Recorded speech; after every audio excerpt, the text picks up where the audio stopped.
വിലവർധന, ഉൽപ്പന്നങ്ങളുടെ ക്ഷാമം എന്നിവ കണ്ടെത്താൻ 400 ഇടങ്ങളിൽ മന്ത്രാലയം റമദാനിൽ പരിശോധന നടത്തും. ഉപഭോക്തൃ സംരക്ഷണ വിഭാഗം ഡയറക്ടർ ഡോക്ടർ ഹാഷിം അൽ നോയമി വാർത്താ സമ്മേളനത്തിലാണ് ഇക്കാര്യം അറിയിച്ചത്. അവശ്യ സാധനങ്ങൾക്ക് 70% വരെ വിലക്കുറവ് നൽകുന്നതിനാണ് തീരുമാനം. വിവിധ ഹൈപ്പർ മാർക്കറ്റുകളും കോഓപ്പറേറ്റീവ് സൊസൈറ്റികളും വഴി 260 ദശലക്ഷം ദിർഹം മൂല്യം വരുന്ന വിലക്കുറവാണ് ലഭ്യമാക്കുക.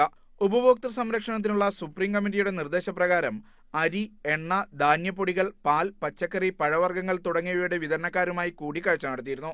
റമദാനിൽ ദുബൈയിൽ മാത്രം ദിവസം 18,000 ടണ്ണും അബുദാബിയിൽ 4,000 ടണ്ണും ഭക്ഷ്യസാധനങ്ങളാണ് ഇറക്കുമതി ചെയ്യുന്നത്. ഭക്ഷ്യവസ്തുക്കളുടെ ഇറക്കുമതി 30% ഉയർത്താൻ മന്ത്രാലയം നിർദ്ദേശിച്ചിട്ടുണ്ട്. പരാതിയുണ്ടെങ്കിൽ ജനങ്ങൾക്ക് ഉപഭോക്തൃ സംരക്ഷണ സെല്ലിൽ പരാതിപ്പെടാം. 600 522 225 എന്നതാണ് നമ്പർ. Media 1 Abu Dhabi.